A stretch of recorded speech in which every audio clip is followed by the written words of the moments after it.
ശ്രോതാക്കളെ, എന്റെ ശബ്ദം കേൾക്കുന്ന സഹോദരി സഹോദരന്മാരെ, ഏവർക്കും എന്റെ നമസ്കാരം.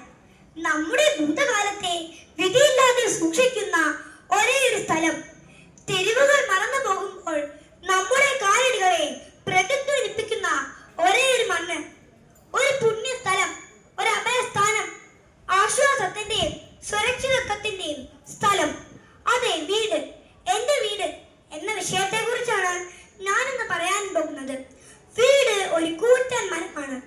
അമ്മ എന്ന പേരിലും അച്ചർന്ന ശിഖരത്തിലും വിരുന്ന കിളികളാണ് നമ്മൾ. എത്ര ദൂരിൽ പറന്നാലും എത്ര ഉയരത്തിൽ പറന്നാലും ചിറകുകൾ തളരുമ്പോൾ, ചിന്തകൾ ഉയരുമ്പോൾ നമ്മൾ ചേക്കേറുന്ന നമ്മുടെ മാത്രമായൊരിടം, ഒരു വ്യക്തിയുടെ പ്രാഥമിക വിദ്യാലയം വീടാണ്.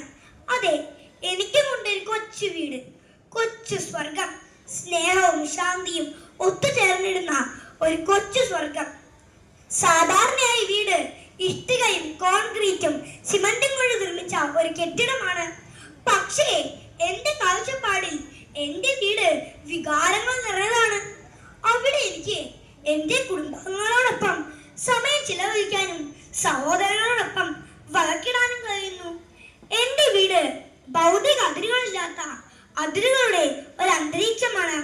അത് ഭൗതിക സ്ഥാനമോ മൂർത്തമായ അസ്തിത്വമോ അല്ല, മറിച്ച് ഐക്യത്തെയും ഏകത്വത്തെയും വിലമതിക്കുന്ന എന്റെ ഉള്ളിലെ ഇന്ദ്രിയമാണ്.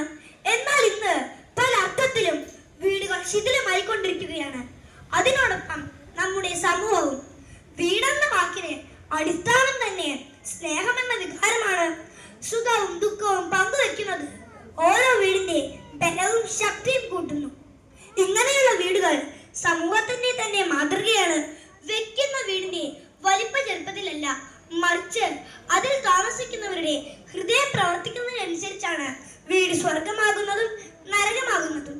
അതുകൊണ്ടാണ് വീട് നന്നായാലേ സമൂഹം നന്നാവുമെന്ന് പറയുന്നത്. എന്റെയും നിങ്ങളുടെയും മനോഹരമായ യാത്രകളിൽ ഒന്ന് വീട്ടിലേക്കുള്ള മടങ്ങിവരവാണ്. എനിക്കും നിങ്ങൾക്കും ഒരേപോലെ സുരക്ഷയും സ്നേഹവും വാത്സല്യവും നൽകാൻ ഏറ്റവും അനുയോജ്യമായ സ്ഥലം നമ്മുടെ വീടാണ്. അവിടെയാണ് നമുക്ക് കൂടുതൽ ആശ്വാസവും സ്വാതന്ത്ര്യവും അനുഭവപ്പെടുന്നത്.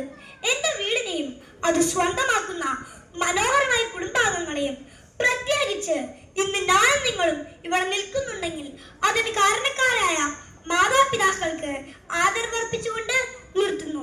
നന്ദി, നമസ്കാരം.